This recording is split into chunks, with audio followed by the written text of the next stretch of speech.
Et avant d'ouvrir nos Bibles pour passer à notre étude de ce matin, je vous inviterai à prier.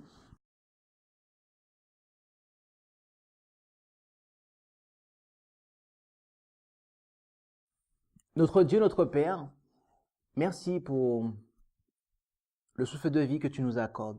Seigneur, en ce matin, nous venons devant ton trône de grâce afin d'implorer, Seigneur, ta grâce, afin que tu puisses nous communiquer ton Esprit Saint, pour que nous puissions, Seigneur, comprendre ta parole. Veuille nous éclairer et que nos pensées puissent être captives de celle de Jésus, qu'elles puissent être captivées par l'enseignement du Christ. Merci, tendre Père Céleste, nous t'avons prié au nom et par les mérites de Jésus et pour ta gloire. Amen.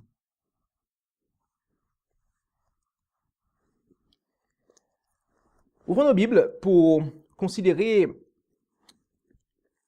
Luc, chapitre 14. Luc, chapitre 14, où nous allons lire notre texte de base. Luc, chapitre 14, et nous trouverons là notre texte de base. Luc, chapitre 14, et nous allons, bien que nous allons considérer presque l'entièreté du chapitre 14 de Luc, le verset de base, le texte de base, en réalité, se trouve au verset 15. Et c'est pour cela que je commencerai la lecture à partir du verset 15 et après, je reprendrai tout le chapitre. Il est dit, au verset 15, « Un de ceux qui étaient à table, ayant entendu cela, lui dit, « Heureux celui qui mangera du pain dans le royaume de Dieu. » Voilà le texte de base que nous allons considérer en ce matin. Nous allons nous focaliser sur ce texte-là. Mais pour comprendre la portée de ces paroles, pour comprendre pourquoi l'homme a dit ces paroles, il nous faut comprendre le contexte. Et c'est pour cela que nous allons prendre la lecture à partir du verset 1er et nous allons lire le verset 1 et après partir du verset 7 jusqu'au verset 24. Et il est dit ceci, verset 1. Un jour de sabbat, Jésus était entré dans la maison d'un des principaux pharisiens pour y manger, et ceux-ci l'observaient. Verset 7. Donc, vous comprenez que du verset 2 au verset 6, Jésus fait un miracle.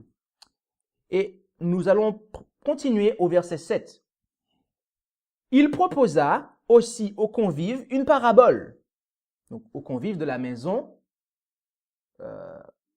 du pharisien, du chef des pharisiens qu'il avait invité.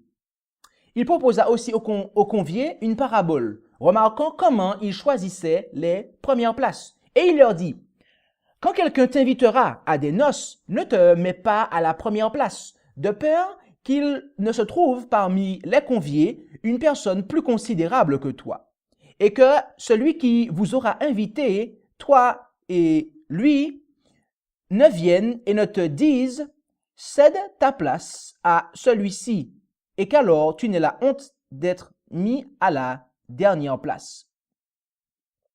Mais quand tu seras invité, va te mettre à la dernière place, afin que, quand celui qui t'a invité viendra, il te dise « Mon ami, monte plus haut ». Alors, cela te fera honneur devant ceux qui seront à table avec toi. Car quiconque s'élève sera abaissé et quiconque s'abaisse sera élevé.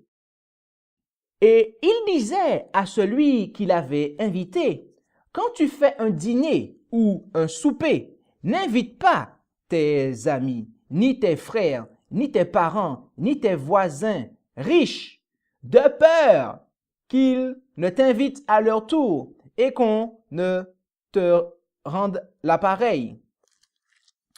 Mais quand tu feras un festin, convie les pauvres, les impotents, les boiteux et les aveugles, et tu seras heureux de ce qu'ils ne peuvent pas te le rendre, car tu en recevras la récompense à la résurrection des justes. Et le verset 15, un de ceux qui étaient à table, ayant entendu cela, lui dit, « Heureux celui qui mangera du pain dans le royaume de Dieu. » Verset 16.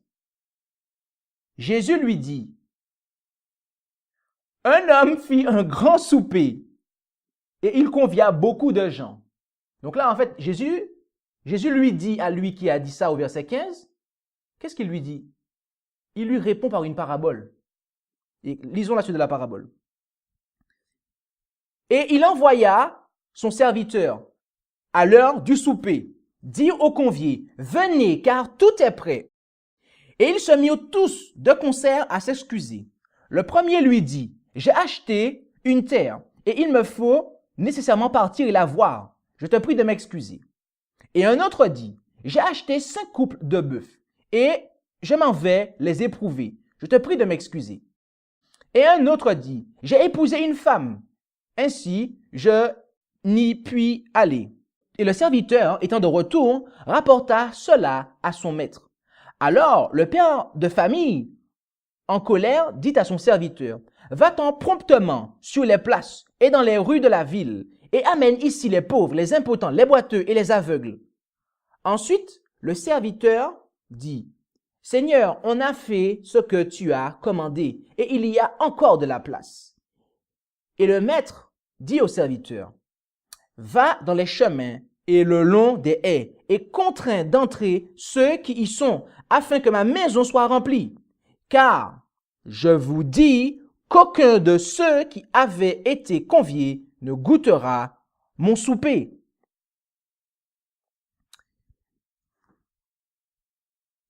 Jésus fut invité par un chef des pharisiens à manger chez lui. Voyez-vous, Jésus n'avait pas de problème avec la classe sociale de ceux qui désiraient le voir chez eux. Car sa présence, mes amis, constituait l'ambassade du royaume de Dieu en territoire étranger. Et c'est en tant qu'ambassadeur que le Fils de l'homme, que le Fils de Dieu, c'est en tant qu'ambassadeur du royaume de Dieu que Jésus enseigna tant les convives, ceux qui étaient conviés du moins, et l'hôte, celui qui organisa cette rencontre, ce souper, ce festin. Et à en croire les paroles de Jésus, à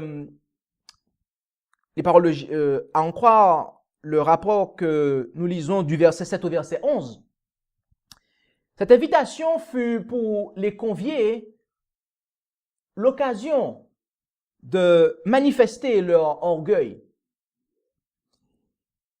Et ce, en cherchant les premières places.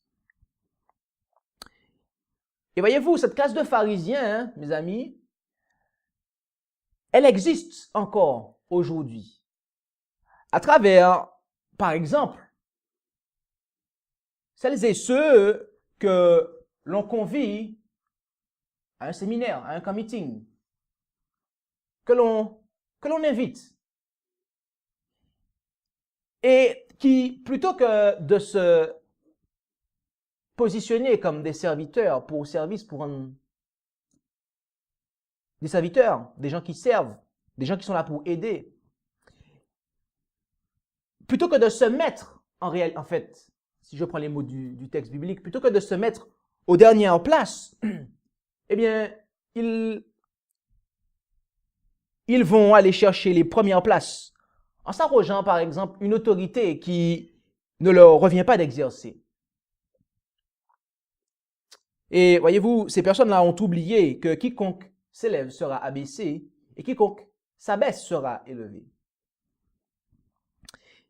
Et maintenant du verset 12 au verset 14, nous voyons que cette invitation fut aussi pour l'hôte l'opportunité, l'occasion de manifester ses intérêts égoïstes. Et cela en invitant uniquement ceux qui pourraient l'inviter à leur tour, du fait que ces derniers avaient des moyens. Et c'était là sa faute. Sa faute était là d'entretenir l'esprit d'un club fermé de religieux privilégiés. Et mes amis, bien qu'il s'agisse ici, et avant tout d'une remarque, bien qu'il s'agisse ici d'un manque, d'un manque singulier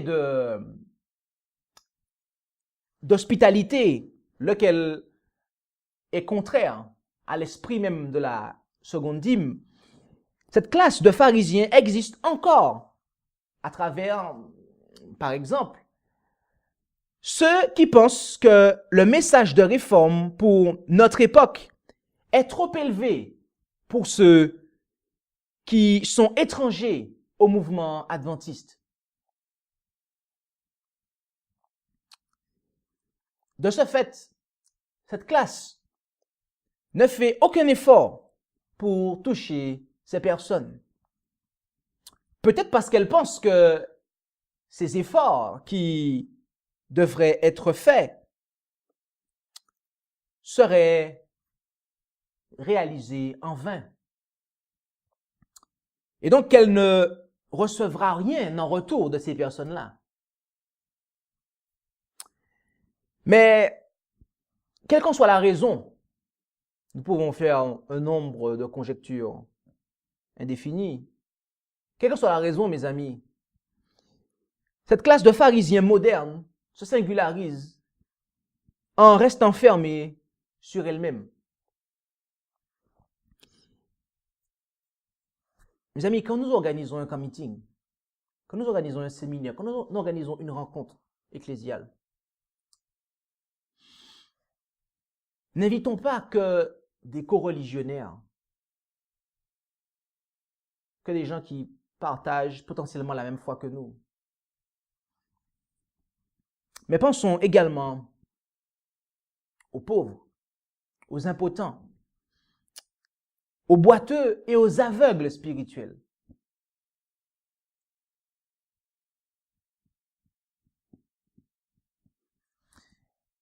Les enseignements que Christ donna à ses scribes et pharisiens, scribes, docteurs de la loi, et ces pharisiens, eh bien, ils étaient opposés à leur comportement. On le voit depuis le verset 7 jusqu'au verset 14. Et cependant, l'un d'entre eux déclara au verset 15, « Heureux celui qui mangera du pain dans le royaume de Dieu. »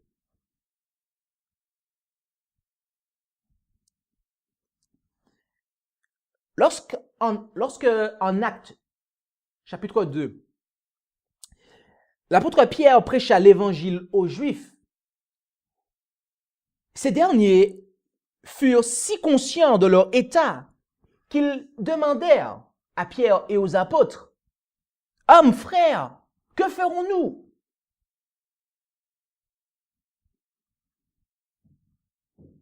Et Pierre, à ce moment-là, eut l'occasion de leur prêcher la repentance, le baptême au nom de Jésus pour la rémission de leurs péchés, ainsi que la procuration du don du Saint-Esprit. Un besoin a été exprimé et Dieu a pu le combler.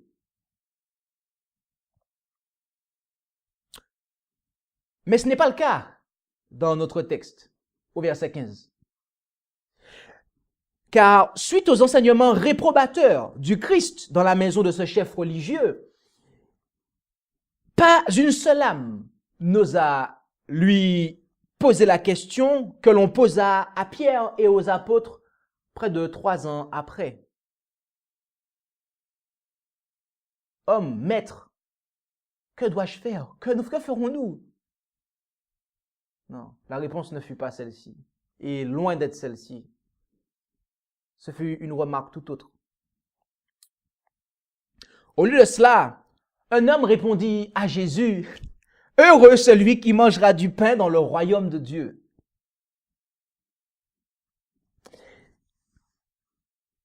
Pas la moindre parole d'approbation n'émana de la bouche de Jésus lorsqu'il eut entendu cet homme prononcer cette remarque.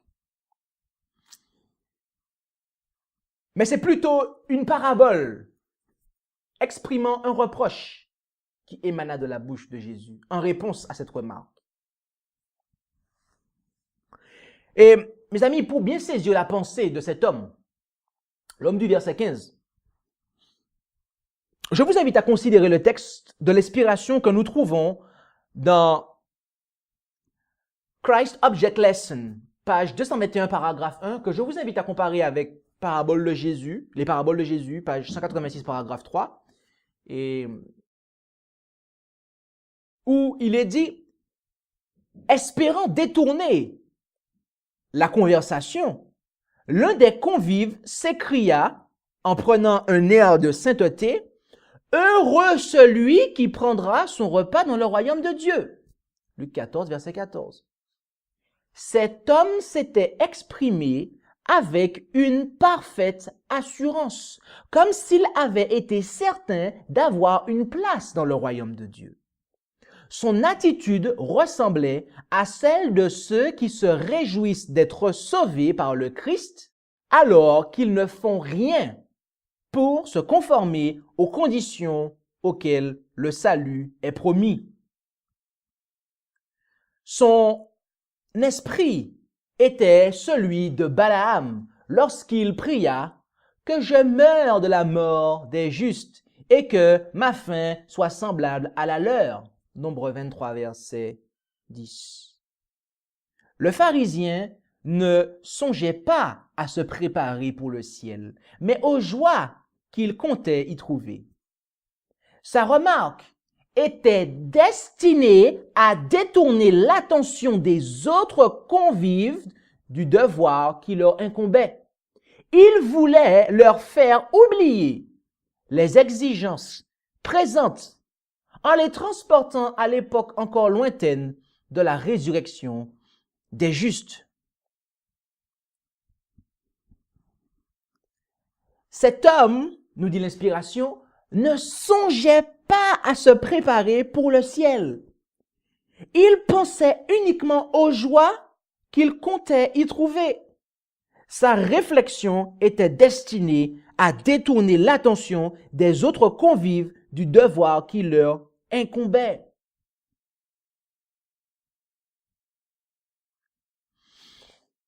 Et c'est à cause de cela, mes amis, que Jésus donna la parabole que l'on trouve à partir du verset 16. Et qui va jusqu'au verset 24. En plus de la signification standard que dégage cette parabole, mes amis, nous allons également, ce matin, considérer une de ses portées prophétiques. En fait, nous allons considérer sa signification standard à travers sa portée prophétique. Commençons avec le verset 16. Jésus lui dit, « Un homme fit un grand souper et il y convia beaucoup de gens. » Que fit l'hôte dont Jésus nous parle ici, mes amis? Il organise un souper. D'accord. Mais il convia ceux qu'il désirait voir à son souper. D'accord? Et donc, cela implique qu'il leur envoya un message. Cela implique cela. C'est tacitement dit. Ok. Verset 17 jusqu'au verset 20. Lisons. Et il envoya son serviteur à l'heure du souper, dire aux conviés, venez car tout est prêt. Et ils se mirent tous de concert à s'excuser. Le premier lui dit, j'ai acheté une terre et il me faut nécessairement partir et la voir. Je te prie de m'excuser. Et un autre dit, j'ai acheté 5 couples de bœufs et je m'en vais les éprouver. Je te prie de m'excuser. Et un autre dit, j'ai épousé une femme, ainsi je n'y puis aller.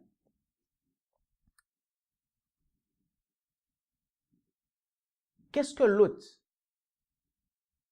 fait ici, mes amis? Il envoya à ceux qu'il avait déjà conviés un deuxième message.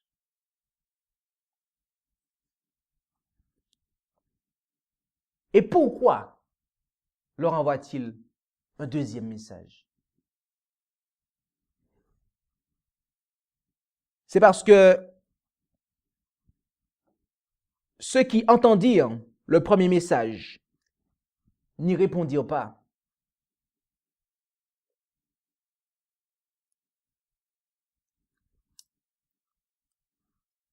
Et j'ai une troisième question à vous poser.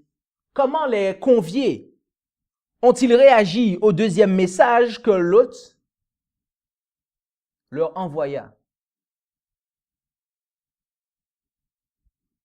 La réponse est simple.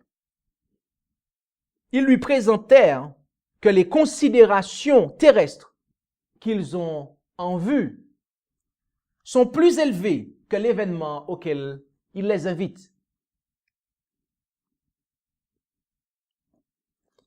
Continuons la lecture de cette parabole du verset 21 jusqu'au verset 22. Et le serviteur, étant de retour, rapporta cela à son maître. Alors, le père de famille, en colère, dit à son serviteur, « Va-t'en promptement sur les places et dans les rues de la ville, et amène ici les pauvres, les impotents, les boiteux et les aveugles. » Ensuite, le serviteur dit, « Seigneur, on a fait ce que tu as commandé, et il y a encore de la place. » Qu'est-ce que Lot fait ici, mes amis?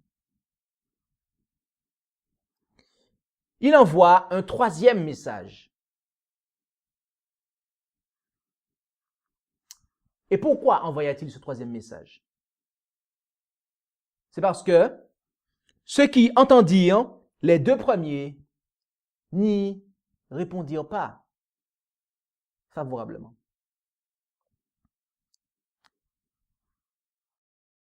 Maintenant, comment cette nouvelle classe de conviés réagit-elle à ce message? Comment a-t-elle réagi à ce troisième message de la part de Lot? Eh bien, ils y répondirent favorablement. Continuons et lisons le verset 24 simplement. Car je vous dis qu'aucun de ceux qui avaient été conviés ne goûtera mon souper. Qu'est-ce que Lot exprime ici, mes amis?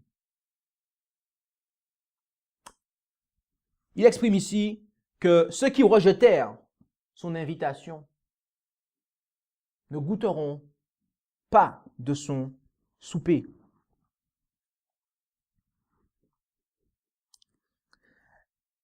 Dans cette parabole, mes amis, les premiers conviés représentent la nation juive, le peuple ayant pour mission de préparer la première venue du Christ sur terre.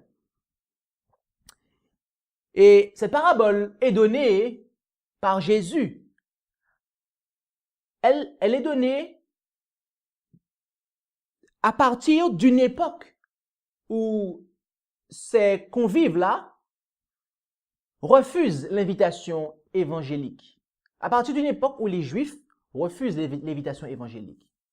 elle n'est pas donnée dans la perspective que Moïse avait. Non, elle est donnée dans la perspective que Jésus a à ce moment-là, mes amis. OK. Ainsi, la lecture prophétique de cette parabole, nous devons comprendre que les premiers conviés représentent la dénomination des adventistes du 7e jour. Le peuple ayant pour mission de préparer la seconde venue du Christ sur terre. Et tout comme la lecture standard de cette parabole, nous devons, dans la lecture prophétique de cette parabole, considérer une perspective où nous devons placer la perspective de cette lecture prophétique à une époque où celle-ci, la dénomination, refuse l'invitation évangélique, laquelle est portée par la vérité présente, bien évidemment. OK. Ainsi, mes amis, par ses serviteurs, Dieu leur envoie le message du premier ange d'Apocalypse 14. Message leur demandant de craindre Dieu et de lui donner gloire en raison du jugement. Mais ils ne répondent pas. Ils ne donnent pas suite à ce message. Ils ne s'y conforment pas. Ils ne répondent pas à l'appel du royaume de Dieu.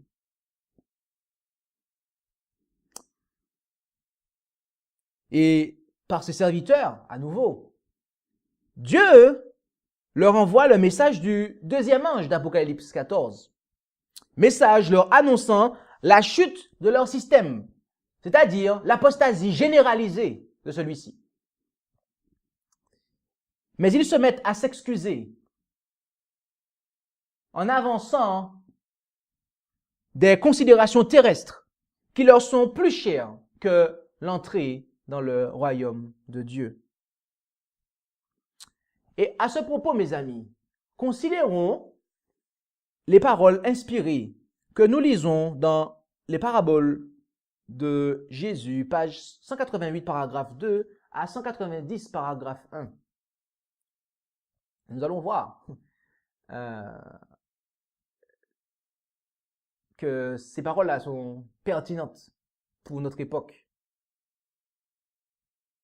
Voyez-vous? Lisons. Mais pour accepter l'invitation au festin évangélique, il faut subordonner ses intérêts temporels à la réception du Christ et de sa justice. Dieu donne tout en faveur de l'homme, mais il lui demande un service qui soit au-dessus de toute considération personnelle et matérielle. Il ne peut agréer un cœur partagé. Un cœur absorbé par des préoccupations terrestres ne saurait s'abandonner à Dieu. Les uns prétendent qu'ils ne peuvent pas compromettre leur prospérité matérielle pour satisfaire aux exigences de la vérité. Ils attachent plus d'importance à leurs intérêts personnels immédiats qu'aux réalités éternelles. Les bénédictions mêmes qu'ils ont reçues du ciel deviennent ainsi une barrière qui les sépare de leur Créateur et Rédempteur. Ils ne consentent en aucune manière à renoncer à leurs projets et ils répondent aux messagers porteurs de l'invitation miséricordieuse. Pour le moment, retire-toi. Quand j'en trouverai l'occasion, je te rappellerai. Acte 24, verset 25. C'est les paroles de Félix à Paul, ça. D'autres objectent les difficultés qu'ils rencontreraient dans leur entourage, s'ils obéissaient à Dieu, ils ne peuvent pas, disent-ils, se permettre d'agir autrement que leurs parents et leurs amis. Ils ressemblent en tout point au personnage dont parle la parabole.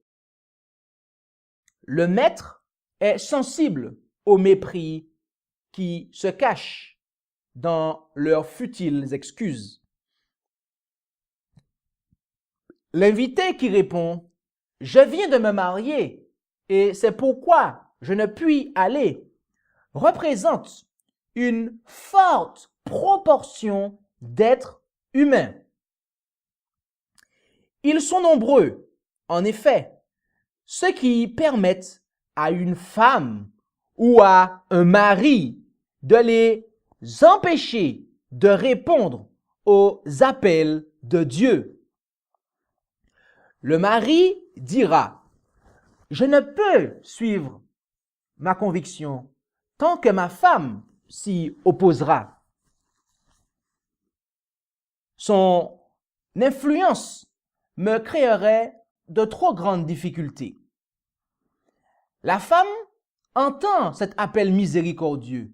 « Viens, car tout est prêt. » Et elle répond « Je te prie de m'excuser. Mon mari décline l'invitation de la grâce. Il dit que ses affaires ne lui permettent pas de l'accepter. Je dois le suivre. Je ne puis donc pas venir. » Les enfants sont impressionnés et ils désirent se rendre au festin. Mais comme ils aiment leurs parents et que ceux-ci repoussent les appels de l'Évangile, ils pensent qu'on ne peut s'attendre qu'ils y aillent seuls. Eux aussi disent « Excuse-moi ».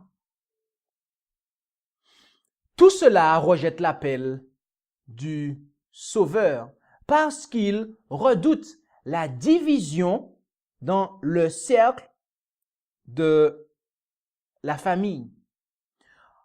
En refusant d'obéir à Dieu, ils croient assurer leur tranquillité et leur prospérité. Mais c'est une illusion.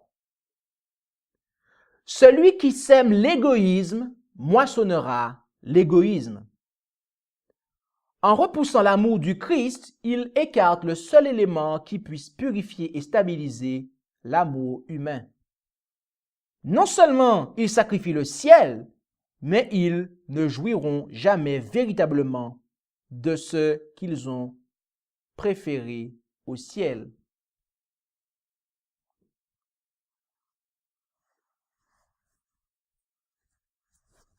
Ô combien cela n'est-il pas valable de nos jours? Ô combien cela n'est-il pas une description parfaite de ce qu'il y a de nos jours, mes amis? Les liens du sang sont les plus forts, dit-on dans ce bas monde. Et, mes amis, tout comme à l'époque de Jésus, nombreuses sont les âmes qui permettent à ces liens, leurs parents, leurs femmes, leurs maris, leurs enfants, de les empêcher de répondre aux appels de Dieu. Ces personnes, voyez-vous, sont liées par ces liens.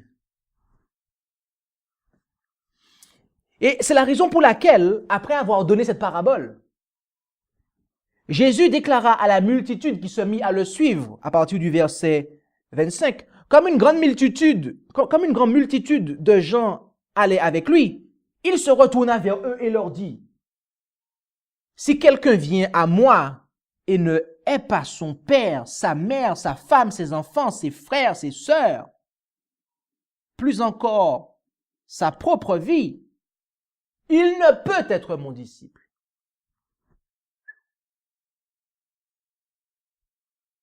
Mes amis, cette parabole était destinée à l'élite juive, car Jésus la donna dans un cercle fermé dans lequel il avait été invité. Et juste après, mes amis, quand Jésus, on peut comprendre qu'entre le verset 24 et le verset 25, Jésus est sorti de ce cercle fermé, de chez le chef des pharisiens, chez qui il avait été invité. Et là, alors immédiatement ou quelques jours après, mais en tout cas, là, une multitude se met à le suivre. Et là, Jésus reprend une partie, et sinon la partie la plus importante de cette parabole, notamment le comportement mauvais de cette parabole, celui qui est le plus répandu.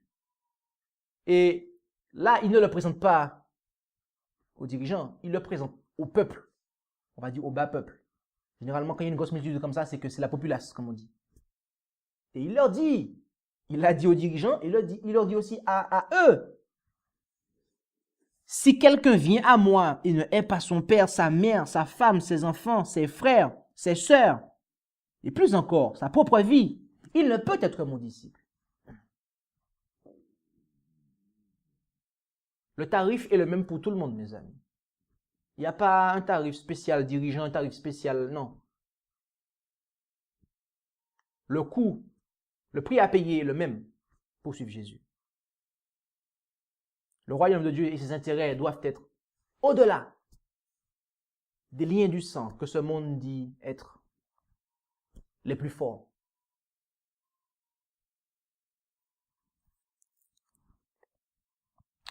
Mais retournons à notre portée prophétique, bien que cela nous concerne aujourd'hui. Mais retournons à l'analyse prophétique en elle-même.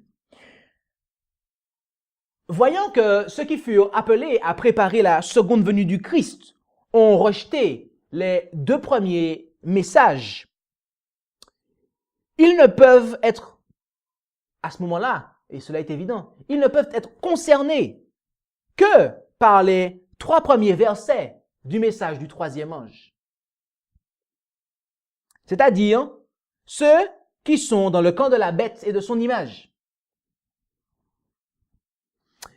Dieu désire, cependant, que le camp des saints soit investi par des gens bien disposés, par des âmes qui accepteront, mes amis, l'invitation évangélique. Et c'est pour cela qu'il envoie ses serviteurs vers les pauvres, les impotents, les boiteux, les aveugles, littéraux, mais aussi spirituels.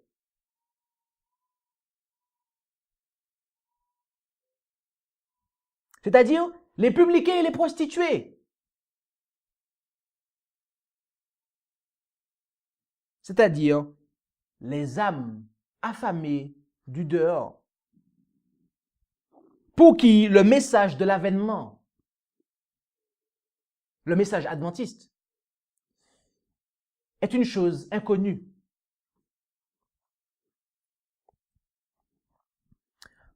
En acceptant le message du troisième ange d'Apocalypse 14, ces âmes acceptent de fait les messages des 2 anges qui le précèdent.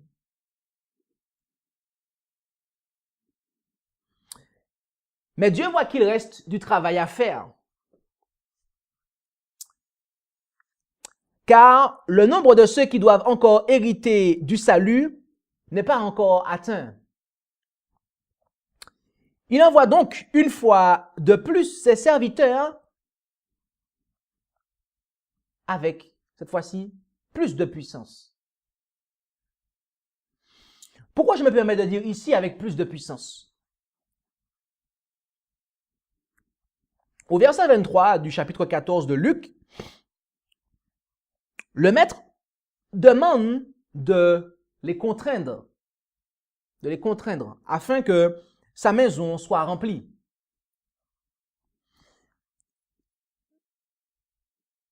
Mais pourtant, mes amis, l'ambassadeur du royaume de Dieu,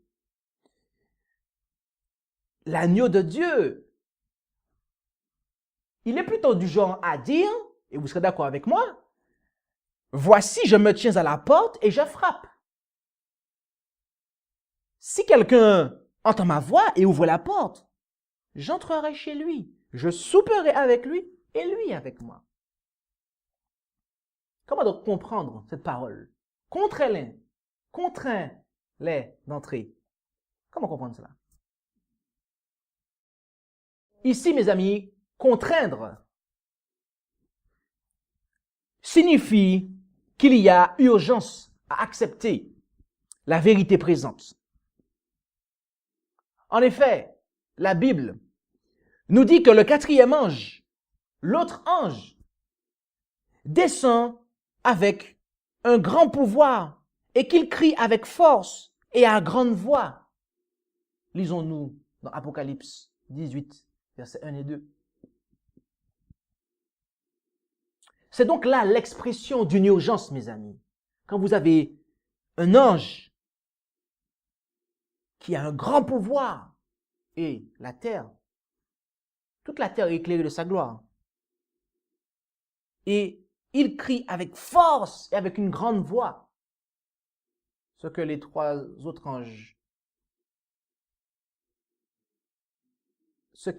caractéristiques qui n'étaient pas présentes chez les trois, qui n'étaient pas présentes chez les trois messagers précédents, les trois anges précédents.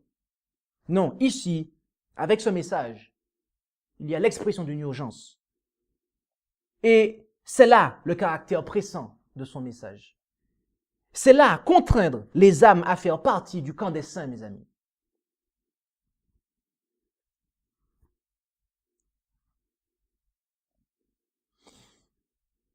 Est-ce que nous sommes cet homme du verset 15? Sommes-nous cet homme qui s'exprime avec une parfaite assurance, comme s'il est certain d'avoir une place dans le royaume de Dieu, alors qu'il ne pense pas à se préparer pour le ciel? Sommes-nous cet homme qui détourne l'attention des autres du devoir qui leur incombe en leur faisant oublier les exigences présentes? Si nous sommes cet homme, mes amis, et que nous le restons, nous ne mangerons jamais du pain dans le royaume de Dieu. Non. Car le souper du royaume de gloire qu'il y aura dans le royaume de gloire, où Jésus a dit qu'il se scindrait et qu'il nous servirait,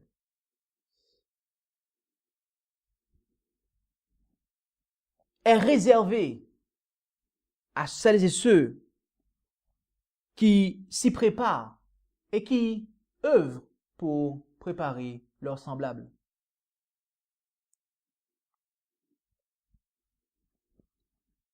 Acceptons, mes amis, les messages que Dieu nous communique pour nous préparer. Acceptons Christ et sa justice. Acceptons cette invitation de l'Évangile. Et dès lors, mes amis, nous serons capables. Nous serons capables de répondre à la commission de Jésus. Et ainsi d'assurer notre place dans le royaume de Dieu. Que Jésus soit au-dessus de toutes nos considérations terrestres, de tous nos intérêts.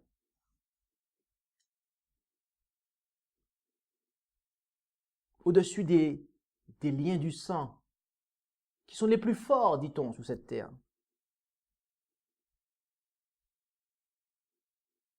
Et ainsi, nous serons à même de manger du pain dans le royaume de Dieu. Car véritablement, nous aurons notre place, mes amis.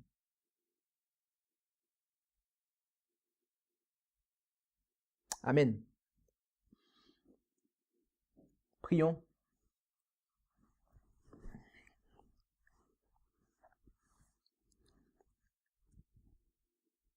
Notre Dieu, notre Père, merci pour cette invitation. Merci pour ton Fils Jésus que tu nous as envoyé. Merci, car en lui, nous pouvons obtenir la justice. Nous pouvons obtenir le vêtement dont nous avons besoin pour rentrer au ciel. Seigneur, tu désires nous voir nous préparer, tendre Père Céleste, et nous voir et aussi préparer nos semblables. Que nous puissions être sincères vis-à-vis de toi concernant cette commission que tu nous donnes. Que nous ne puissions pas être cet homme du verset 15 de Luc 14 qui s'exprime avec assurance, mais qui en fait détourne, qui veut faire l'impasse sur son devoir, ainsi que celui qu'il a envers les autres, et qui refuse de voir ses semblables suivre cette commission que tu nous donnes. Tendre Père Céleste, nous voyons que cette parabole s'est répétée dans l'histoire du peuple qui était censé préparer ta seconde venue. Notre Père Céleste, nous te demandons de nous former, afin que nous puissions être ces serviteurs que tu envoies porter ces messages, et que nous puissions œuvrer, que nous puissions avoir un ministère auprès de celles et ceux qui sont au dehors, à ces aveugles, ces boiteux, ces impotents, ces pauvres, littéraux, mais aussi spirituels, de manière à ce que ta maison soit remplie. Donne-nous, Seigneur, la puissance dont nous avons besoin, afin que ta maison soit remplie, afin que nous puissions préparer ce peuple, qui garde tes commandements, ainsi que la foi de Jésus. Merci Seigneur. Merci Seigneur Jésus, toi qui entends cette prière, car c'est dans ton don que nous avons fait monter cette supplication auprès de notre Dieu, notre Père. Amen.